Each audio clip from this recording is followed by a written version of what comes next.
विविध audio book, विविध कहानियां, विविध रंग। चलिए शुरू करते हैं मुंशी प्रेमचंद के द्वारा लिखी गई कहानी स्वर्ग की देवी, भाग्य की बात। शादी विवाह में आदमी का क्या अख्तियार, जिससे ईश्वर ने या उसके नायबोम ब्राह्मणों ने तय कर दी, उससे हो गई। बाबू भारतदास ने लीला के लिए सुयोग्य वर खोजने में कोई कसर नहीं उठा रखी, लेकिन जैसा घरवर चाहते थे वैसा न पा सके। वो लड़की को सुखी देखना चाहते थे, जैसा हर एक पिता का धर्म है, किंतु इसके लिए उनकी समझ में संपत्ति ही सबसे जरूरी चीज थी। चरित्र या शिक्षा का आजकल के जमाने में मूल्य ही क्या है? संपत्ति के साथ शिक्षा भी हो तो क्या पूछना। ऐसा घर उन्होंने बहुत ढूंढा पर न मिला। ऐसे घर हैं ही कितने जहां दोनों पदार्थ मिले। दो चार घर मिले भी तो अपनी बिरादरी के न थे। बिरादरी भी मिली तो जायजा न मिला, जायजा भी मिला तो शर्तें तय न हो सकी। इस तरह मजबूर होकर भारतदास को लीला का विवाह लाला संत सरन के लड़के सीता सरन से करना पड़ा। अपने बाप का इकलौता बेटा था, थोड़ी बहुत शिक्षा भी पाई थी, बातचीत सलीके से करता था, मामले मुग्ध में समझता था और जरा दिल का रंगीला भी था। सबसे बड़ी बात यह थी कि रूपवान, बलिष्ठ, प्रसन्न मुख, साहसी आदमी था। मगर विचार वही बाबा आदम के जमाने के थे।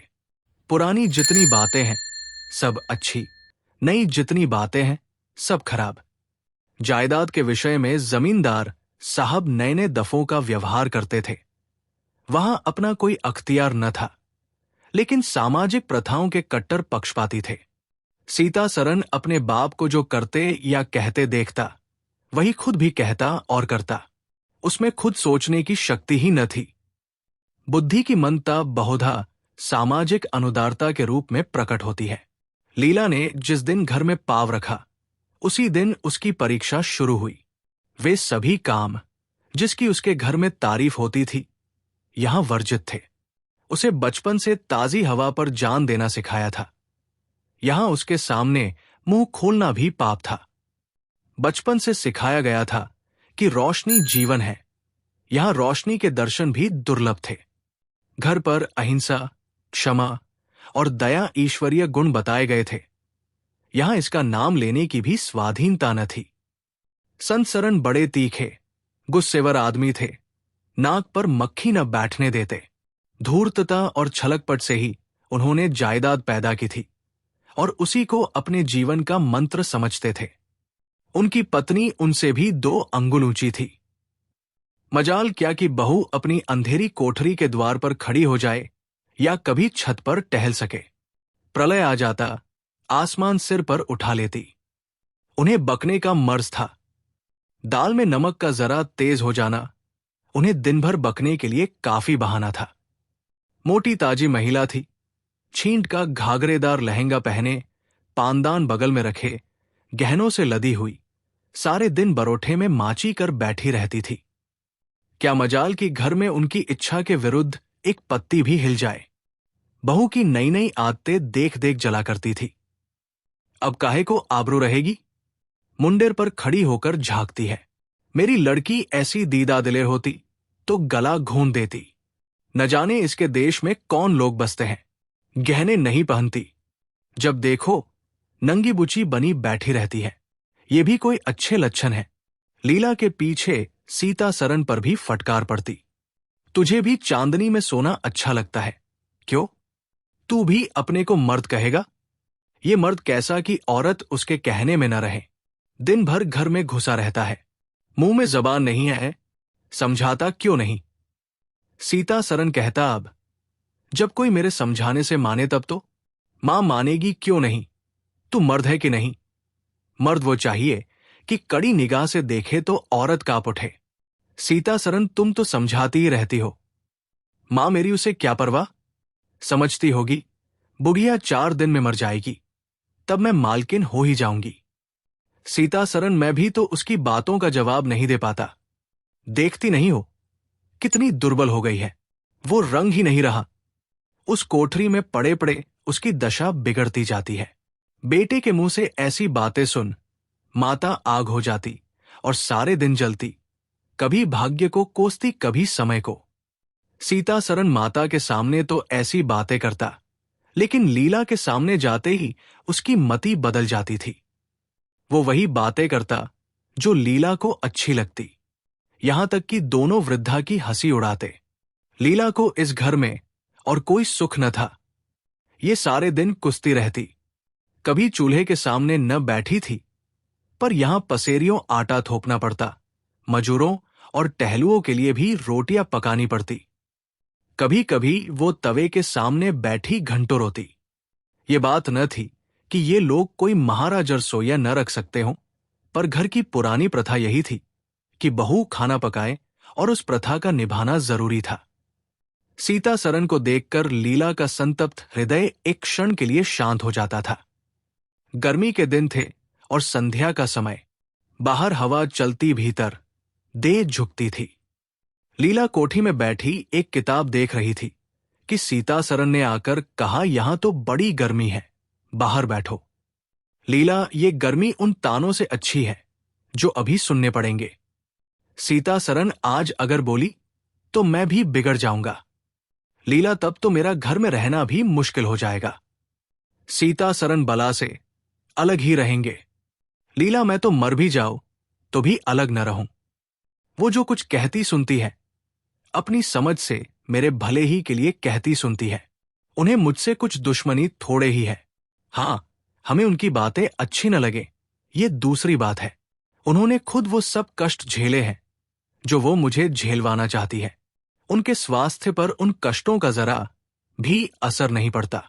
ये इस 65 वर्ष की उम्र में मुझसे कहीं डांटी है। फिर उन्हें कैसे मालूम हो कि इन कष्टों रोज स्वास्थ्य बिगड़ सकता है?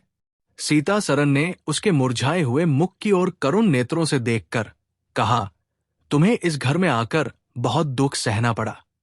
ये घर तुम्हारे योग्य न था। तुमने पूर्वजन्म में जरूर कोई पाप किया होगा।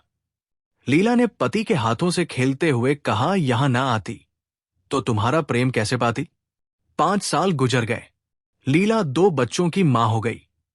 एक लड़का था, दूसरी लड़की। लड़के का नाम जानकीसन रखा गया और लड़की का नाम कामिनी। दोनों बच्चे घर को गुलजार किए रहते थे। लड़की दादा से हिलीमिली रहती थी तो लड़का दादी से। दोनों शोक और शरीर थे। गाली दे बैठना, मुंह चिढ़ा देना तो उनके लिए मामूली बात थी। दिन भर खाते और आए दिन बीमार पड़े रहते। लीला ने खुद सभी कष्ट सह लिए थे, पर बच्चों में बुरी आदतों का पड़ना उसे बहुत बुरा मालूम होता था। किंतु उसकी कौन सुनता था? बच्चों की माता होकर उसकी अब गणना ही न रही थी। जो कुछ थे बच्चे थे, वो कुछ न थी। उसे किसी बच्चे को डांटने का भी अधिकार न था। सास फाड़ खाती थी। सबसे बड़ी आपत्ति यह थी कि उसका स्वास्थ्य अब और भी खराब हो गया था।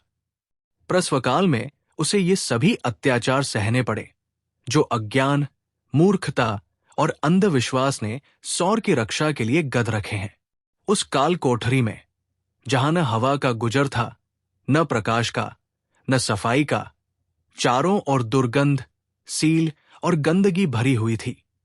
उसका कोमल शरीर सूख गया। एक बार जो कसर रह गई थी वो दूसरी बार पूरी हो गई। चेहरा पीला पड़ता था, आंखें धंस गई। ऐसा मालूम होता बदन में खून ही नहीं रहा। सूरत ही बदल गई। गर्मियों के दिन थे। एक तरफ आम पके, दूसरी तरफ खरबूजे। इन दोनों फसलों की ऐसी अच्छी फसल पहले कभी न हुई थी। अब की इनमें इतनी मिठास न जाने कहां से आ गई थी कि कितना ही खाओ मन न भरे। संसरन के इलाके से आम और खरबूजे के टोकरे भरे चले आते थे। सारा घर खूब उछल उछल खाता था। बाबू साहब पुरानी हड्डी के आदमी थे। सवेरे 1 सैकड़े आमों का नाश्ता करते, फिर पसेरी भर खरबूजे चट कर जाते। मालकिन उनसे पीछे रहने वाली न थी। उन्होंने तो एक वक्त का भोजन ही बंद कर दिया। अनाज सड़ने वाली चीज नहीं, आज नहीं कल खर्च हो जाएगा। आम और खरबूजे तो एक दिन भी नहीं ठहर सकते। शुद्ध नीति और क्या, यूं ही हर साल दोनों चीजों की रेलमपेल होती थी। पर किसी को कभी कोई शिकायत न होती थी। कभी पेट में गिरानी मालूम तो हड़की फेंकी मार ली। एक दिन बाबू संसरन के पेट में मीठा मीठा दर्द होने लगा। आपने उसकी परवाह न की, आम खाने बैठ गए। सैकड़ा पूरा करके उठे ही थे कि क्या हुई, गिर पड़े। फिर तो तिल तिल पर कै और दस्त होने लगे। हैजा हो गया। शहर से डॉक्टर बुलाए गए, लेकिन उनके आने के पहले ही बाबू साहब चल बसे थे। रोना पीटना मच गया। संध्या होते होते लाश घर से निकली। लोग दाहक्रिया करके आधी रात को लौटे तो मालकिन को भी कै और दस्त हो रहे थे। फिर दौड़ धूप शुरू हुई, लेकिन सूर्य निकलते निकलते वो भी सिधार गई। स्त्री पुरुष जीवन पर्यंत एक दिन के लिए भी अलग न हुए थे। संसार से भी साथ साथ गए। सूर्यास्त के समय पति ने प्रस्थान किया, सूर्योदय के समय पत्नी ने। लेकिन मुसीबत का अंत न हुआ था। लीला तो संस्कार की तैयारियों में लगी थी। मकान की सफाई की तरफ किसी ने ध्यान न दिया। तीसरे दिन दोनों बच्चे दादा दादी के लिए रोते रोते बैठके में जा पहुंचे। वहां एक आले पर खरबूजा कटा हुआ पड़ा था। 2-3 कलमी आम और कटे रखे थे। इन पर मक्खियां भिनक रही थी। जानकी ने एक तिपाई पर चढ़कर दोनों चीजें उतार ली और दोनों ने मिलकर खाई। शाम होते होते दोनों को हैजा हो गया और दोनों मां बाप को रोता छोड़ चल बसे। घर में अंधेरा हो गया। 3 दिन पहले जहां चारों तरफ चहल पहल थी, वहां अब सन्नाटा छाया हुआ। किसी के रोने की आवाज भी सुनाई न देती थी। रोता ही कौन? लेदे के कुल 2 प्राणी रह गए थे और उन्हें रोने की सुधि न थी। लीला का स्वास्थ्य पहले भी कुछ अच्छा न था, अब तो वो और भी बेजान हो गई। उठने बैठने की शक्ति भी न रही। हरदम खोई सी रहती। न कपड़े लत्ते की सुधि थी, न खाने पीने की। उसे न घर से वास्ता था, न बाहर से। जहां बैठती वही बैठी रह जाती। महीनों कपड़े न बदलती, सिर में तेल न डालती। बच्चे ही उसके प्राणों के आधार थे। जब वही न रहे तो मरना और जीना बराबर था। रात दिन यही मनाया करती कि भगवान यहां से ले चलो। सुख दुख सब भुगत चुकी, अब सुख की लालसा नहीं है। लेकिन बुलाने से मौत किसी को आई है? सीता सरन भी पहले तो बहुत रोया धोया, यहां तक कि घर छोड़कर भागा जाता था। लेकिन ज्यों ज्यों दिन गुजरते थे, बच्चों का शोक उसके दिल से मिटता जाता था। संतान का दुख जो कुछ होता है माता ही को होता है। धीरे धीरे उसका जी संभल गया। पहले की भांति मित्रों के साथ हंसी दिल्लगी होने लगी। यारों ने और भी चंग पर चढ़ाया। अब घर का मालिक था, जो चाहे कर सकता था। कोई उसका हाथ रोकने वाला न था। सैर सपाटे करने लगा। कहीं तो लीला को रोते देख उसकी आंखें सजल हो जाती थी। कहाँ अब उसे उदास और शोकग्रस्त देखकर झुंझला उठता। जिंदगी रोने ही के लिए तो नहीं है। ईश्वर ने बच्चे दिए थे, ईश्वर ही ने छीन लिए। क्या बच्चों के पीछे प्राण दे देना होगा?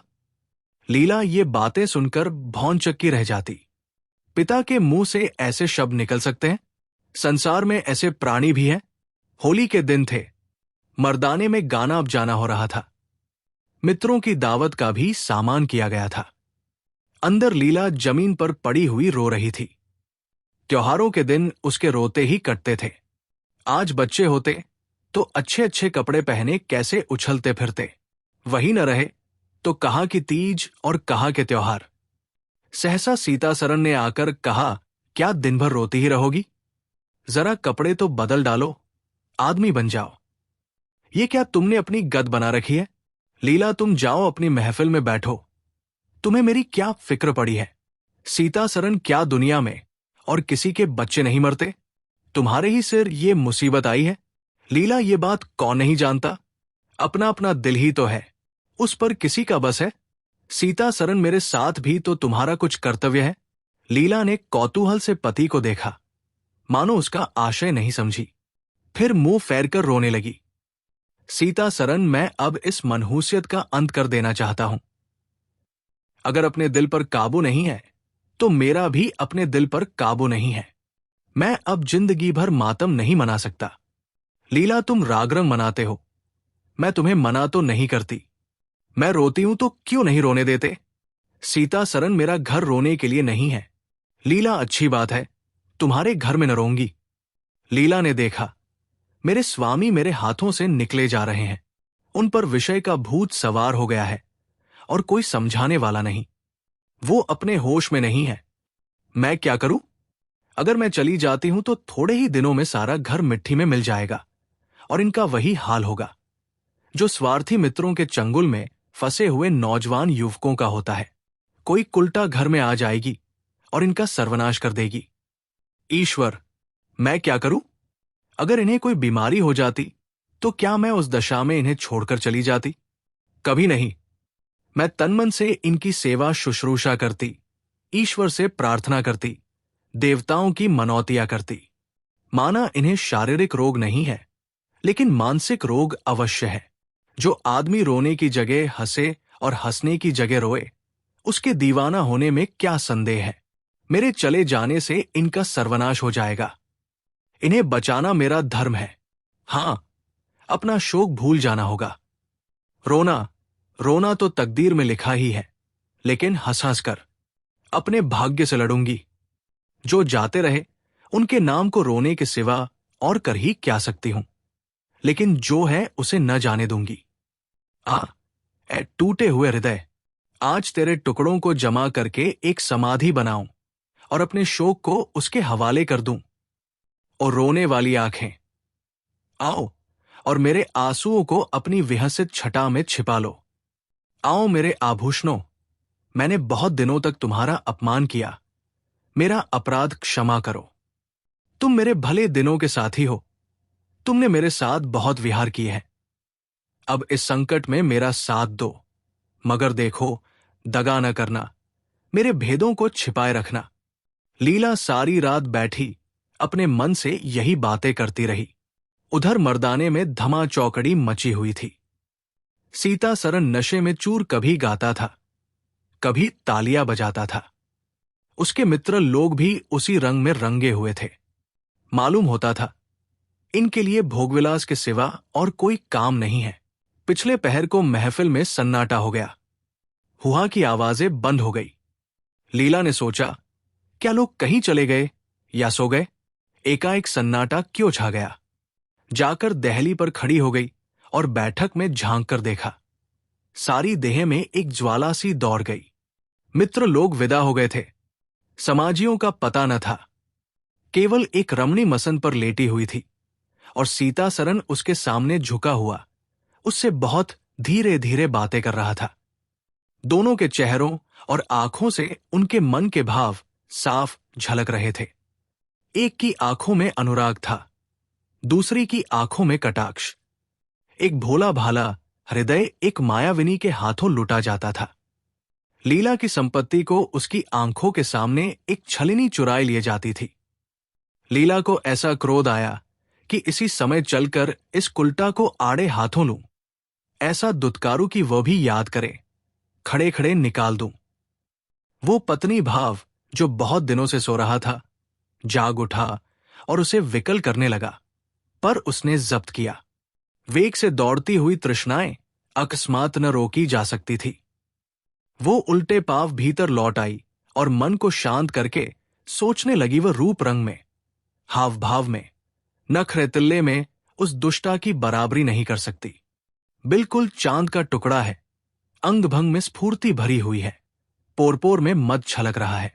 उसकी आंखों में कितनी तृष्णा है, तृष्णा नहीं बल्कि ज्वाला। लीला उसी वक्त आईने के सामने गई। आज कई महीनों के बाद उसने आईने में अपनी सूरत देखी। उसके मुख से एक आन निकल गई। शोक ने उसकी काया पलट कर दी थी। उस रमणी के सामने ये ऐसी लगती थी जैसे गुलाब के सामने जूही का फूल। सीता सरन का खुमार शाम को टूटा। आंखें खुली तो सामने लीला को खड़ी मुस्कुराते देखा। उसकी अनोखी छवि आंखों में समा गई। ऐसे खुश हुए मानो बहुत दिनों के वियोग के बाद उससे भेंट हुई हो। उसे क्या मालूम था कि ये रूप धरने के लिए लीला ने कितने आंसू बहाए हैं। केशों में ये फूल गूंथने से पहले आंखों से कितने मोती लुटाए हैं। उन्होंने एक नवीन प्रेमोत्साह से उठकर उसे गले लगा लिया और मुस्कुराकर बोले, आज तो तुमने बड़े बड़े शस्त्र सजा रखे हैं, कहीं भागूं?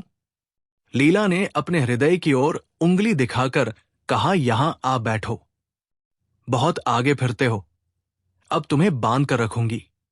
बाग की बहार का आनंद तो उठा चुके, अब इस अंधेरी कोठरी को भी देख लो। सीता सरन ने लज्जित होकर कहा, उसे अंधेरी कोठरी मत कहो लीला, वो प्रेम का मानसरोवर है। इतने में बाहर से किसी मित्र के आने की खबर आई। सीता सरन चलने लगे तो लीला ने उनका हाथ पकड़कर कहा, मैं न जाने दूंगी। सीता सरन, अभी आता हूं। लीला, मुझे डर लगता है, कहीं तुम चले न जाओ। सीता सरन बाहर आए तो मित्र महाशय बोले, आज दिन भर सोते ही रहे क्या? बहुत खुश नजर आते हो। इस वक्त तो वहां चलने की ठहरी थी ना, तुम्हारी राह देख रही है। सीता सरन चलने को तो तैयार हूं, लेकिन लीला जाने नहीं देती। मित्र निरेक गाउदी ही रहे। आ गए फिर बीबी के पंजे में। फिर किस बिरते पर गरमाए थे? सीता सरन लीला ने घर से निकाल दिया था, तब आश्रय ढूंढता फिरता था। अब उसने द्वार खोल दिए और खड़ी बुला रही है, मित्र अजी, यहां वो आनंद कहाँ? घर को लाग सजाओ तो क्या बाग हो जाएगा? सीता सरन, भई, घर बाग नहीं हो सकता, पर स्वर्ग हो सकता है। मुझे इस वक्त अपनी क्षुद्रता पर जितनी लज्जा आ रही है, वो मैं ही जानता हूं। जिस संतान शोक में उसने अपने शरीर को घुला डाला और अपने रूप लावण्य को मिटा दिया, उसी शोक को केवल मेरा एक इशारा पाकर उसने भुला दिया। ऐसा भुला दिया मानो कभी शोक हुआ ही नहीं। मैं जानता हूं वो बड़े से बड़े कष्ट सह सकती है। मेरी रक्षा उसके लिए आवश्यक है। जब अपनी उदासीनता के कारण उसने मेरी दशा बिगड़ती देखी, तो अपना सारा शोक भूल गई। आज मैंने उसे अपने आभूषण पहनकर मुस्कुराते देखा, तो मेरी आत्मा पुलकित हो उठी। मुझे ऐसा मालूम हो रहा है कि वो स्वर्ग की देवी है और केवल मुझ जैसे दुर्बल प्राणी की रक्षा करने के लिए भेजी गई है। मैंने उसे जो कठोर शब्द कहे, वे अगर अपनी सारी संपत्ति बेचकर भी मिल सकते तो लौटा लेता। लीला वास्तव में स्वर्ग की देवी है। अगर आपको ये कहानी पसंद आई हो तो लाइक और शेयर करें, और हमारे चैनल को सब्सक्राइब न किया हो तो सब्सक्राइब कर लें। अगर आप अपने पसंद की भी कोई कहानी सुनना चाहते हैं तो कमेंट सेक्शन में ज़रूर लिखें।